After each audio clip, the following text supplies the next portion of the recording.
নমস্কার, study with Sudip চ্যানেলে আপনাদের স্বাগত। প্রত্যেক দিনের মতোই যারা WBPSC ক্লার্কশিপ ও মিসলেনিয়াস পরীক্ষার প্রস্তুতি নিচ্ছেন তাদের জন্য আজকেও রইল একটা top 30 MCQ practice set.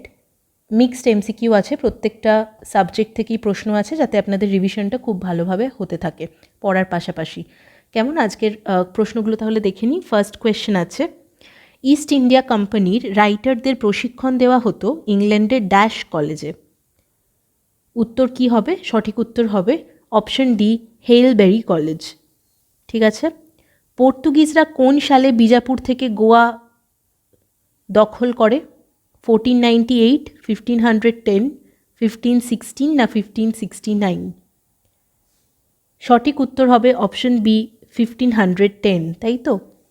Next question, নিম্নলিখিতগুলির মধ্যে কে পুনের মালি সম্প্রদায়ের এক সমাজ সংস্কারক ছিলেন?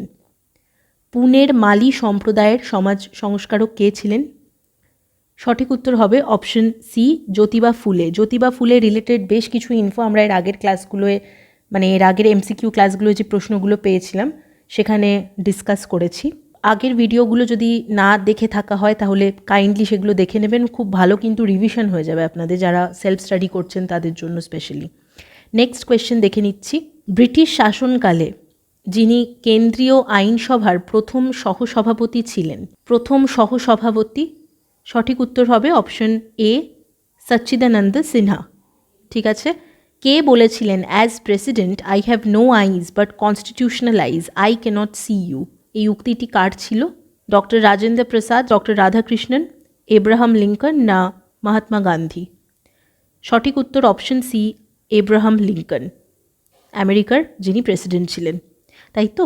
নেক্সট কোয়েশ্চেন দেখছি, 324-এর 1 ধারার অধীনে নির্বাচন পরিচালনা এবং নির্বাচন বাতিলের বিষয়ে যথাযথ আদেশ দেওয়ার ক্ষেত্রে কার যথেষ্ট ক্ষমতা রয়েছে?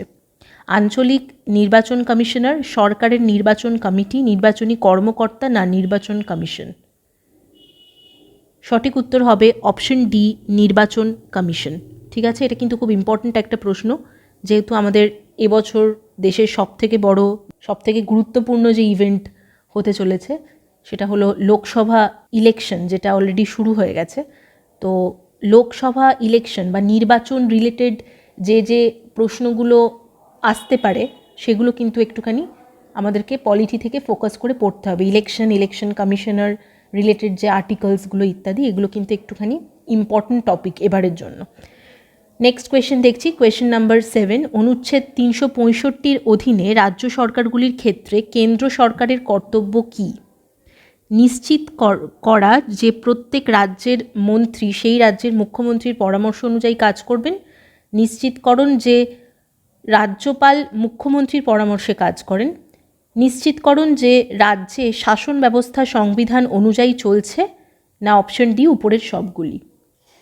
সঠিক উত্তর হবে অপশন সি, নিশ্চিতকরণ যে রাজ্যে শাসন ব্যবস্থা সংবিধান অনুযায়ী চলছে। আর্টিকেল 365-এর অধীনে কিন্তু এই ব্যাপারটা আছে। ঠিক আছে, অপশন সি হবে উত্তর। নেক্সট কোয়েশ্চেন, একটি প্রজেক্টাইল মোশনে অনুভূমিকের সাথে একটি স্থূল কোণ ড্যাশ উৎপন্ন করে? প্রজেক্টাইল মোশন, ফিজিক্স থেকে প্রশ্ন আছে। সঠিক উত্তর হবে অপশন ডি, হাই ট্র্যাজেক্টরি।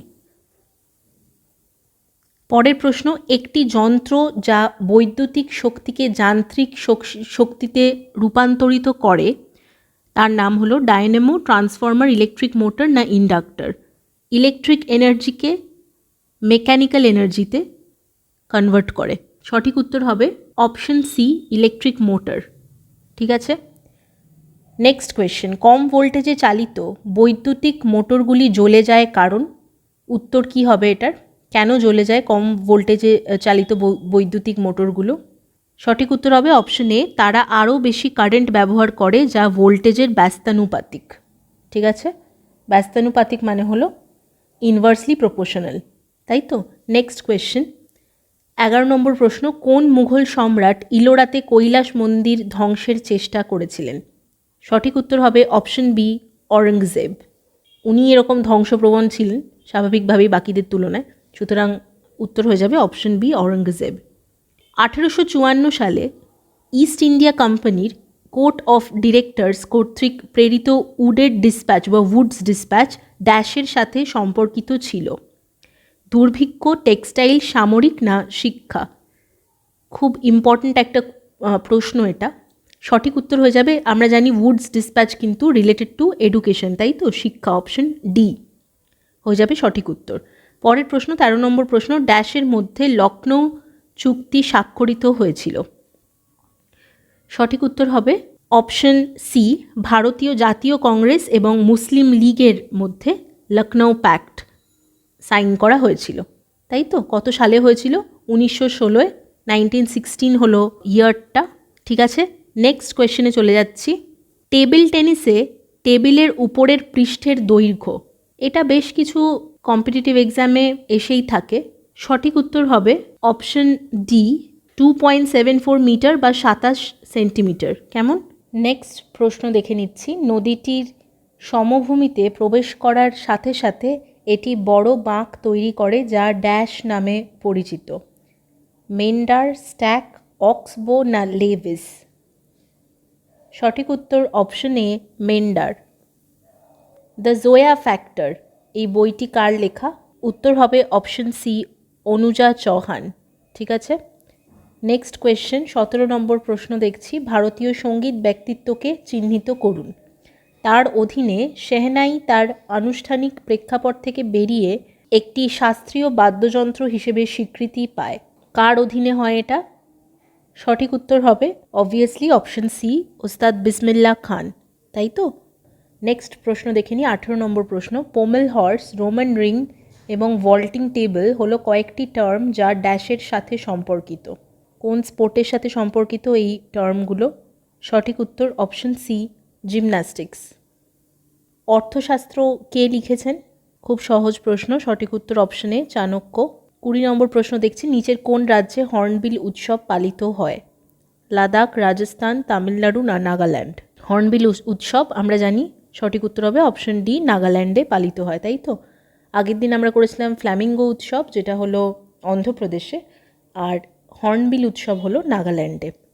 ঠিক আছে, 21 নম্বর প্রশ্ন দেখছি। রুড় অববাহিকা ড্যাশের বিখ্যাত শিল্প অঞ্চল? রুড় এলাকাটা কোথায়? সঠিক উত্তর হয়ে যাবে অপশন সি, জার্মানি। 22 নম্বর প্রশ্ন। 200 সেন্টিমিটারের বেশি বার্ষিক বৃষ্টিপাত এবং ঢালু পাহাড়যুক্ত এলাকা কোন ফসলটির জন্য আদর্শ হবে? খুব ভালো একটা প্রশ্ন জিওগ্রাফি থেকে। সঠিক উত্তর হয়ে যাবে কিন্তু অপশন ডি, চা, তাই তো? ঢালু পাহাড়যুক্ত জমি বলা হয়েছে এবং 200 সেন্টিমিটারের বেশি বার্ষিক বৃষ্টিপাত, annual rainfall more than 200 centimetre, এবং স্লান্ট বা স্লোপি এরিয়া যেটা, তার জন্য অবভিয়াসলি চায়ের জন্য কিন্তু উপযুক্ত হবে। নেক্সট প্রশ্ন 23 নম্বর প্রশ্ন। যদি বদ্রীনাথ অলকানন্দা নদী তাহলে কনৌজ কি হবে? সঠিক উত্তর হবে অপশন বি, গঙ্গা নদী। কনৌজ শহরটি গঙ্গা নদীর তীরে অবস্থিত। 24 নম্বর প্রশ্ন দেখছি। পারমাণবিক চুল্লিতে ক্যাডমিয়াম রডগুলি নিচের কোনটি হিসেবে ব্যবহৃত হয়? বহু আগে ফুড এসআই পরীক্ষার সময় একদম ডিটেলে এটা নিয়ে আলোচনা করেছিলাম, মডারেটর কাকে বলে, কন্ট্রোলার কাকে বলে ইত্যাদি পারমাণবিক চুল্লিতে। যাই হোক, এটা সঠিক উত্তর কিন্তু হয়ে যাবে option C, controller. Cadmium rod controller হিসেবে ইউজ হয় নিউক্লিয়ার রিঅ্যাক্টরের মধ্যে। ঠিক আছে, নেক্সট প্রশ্ন। ভারতীয় সংবিধানের কোন অংশ কেন্দ্রশাসিত অঞ্চলগুলির সাথে সম্পর্কিত? কোন পার্ট? ইউনিয়ন টেরিটরি সম্পর্কে আলোচনা আছে কোন অংশে? সঠিক উত্তর হয়ে যাবে অপশন সি, পার্ট 8। ঠিক আছে, নামরি জাতীয় উদ্যান হলো পূর্ব হিমালয়ের পাদদেশে অবস্থিত একটি জাতীয় উদ্যান। জাতীয় উদ্যানটির আসাম রাজ্যের কোন জেলায় অবস্থিত? একটা জিনিস খেয়াল করুন, বা আজকাল কিন্তু জেলা শুধু স্টেট না, রাজ্য নয়, কোনো ইম্পর্ট্যান্ট জায়গা হলে সেটার কিন্তু জেলাটা জিজ্ঞেস করা হয় আজকাল। ঠিক আছে, উত্তর হয়ে যাবে এটার অপশন সি, শোনিতপুর বা সোনিতপুর জেলায় কিন্তু অবস্থিত এই নামরি জাতীয় উদ্যান। ঠিক আছে, নেক্সট কোয়েশ্চেন দেখছি। ব্যাং, টিকটিকি পাখি এবং মানুষের লিম্স ড্যাশ অঙ্গের উদাহরণ? কীরকম ধরনের অঙ্গের উদাহরণ এগুলো? সঠিক উত্তর হবে অপশন ডি, সমজাতীয়। পেপসিন হলো একটি এনজাইম যা ড্যাশ হজম করে। পেপসিন কি হজম করে? অবভিয়াসলি সঠিক উত্তর হবে অপশন এ, প্রোটিন। সহজ প্রশ্ন ছিল। অশোকের শিলালিপিতে নিচের কোন তথ্যটি পাওয়া যায়? জীবন কাহিনী, অভ্যন্তরীণ নীতি, পররাষ্ট্রনীতি না সমস্ত বিকল্পই সঠিক? মানে সবকটি অপশনই এখানে সঠিক। উত্তর হয়ে যাবে কিন্তু অপশন ডি। অর্থাৎ এই সমস্ত সব রকম গল্পই কিন্তু মানে সব রকম তথ্যই কিন্তু পাওয়া যায়। জীবন কাহিনী, অভ্যন্তরীণ নীতি, পররাষ্ট্রনীতি সবকটাই পাওয়া যায় অশোকের শিলালিপিগুলোতে। আর আজকের প্রশ্নপত্রের শেষ প্রশ্ন, 30 নম্বর প্রশ্ন দেখছি। বাংলাদেশের রাষ্ট্রপতির সরকারি রেসিডেন্স কাম অফিসকে ড্যাশ বলা হয়? কি নাম? ঢাকা হাউস, সোনার বাংলা, বঙ্গভবন না কোনো বিকল্পই সঠিক নয়? উত্তর হয়ে যাবে অপশন সি। বাংলাদেশের রাষ্ট্রপতির যে কার্যালয় তাকে কিন্তু বঙ্গভবন বলা হয়। ঠিক আছে, তাহলে আজকের প্র্যাকটিস সেটটা এখানেই শেষ হচ্ছে। ভিডিওটা ভালো লাগলে প্লিজ একটা লাইক করে দেবেন আর চ্যানেলটি সাবস্ক্রাইব করতে ভুলবেন না। দেখা হবে আপনাদের সাথে নেক্সট প্র্যাকটিস সেট নিয়ে আগামীকাল। ভালো থাকবেন, ধন্যবাদ।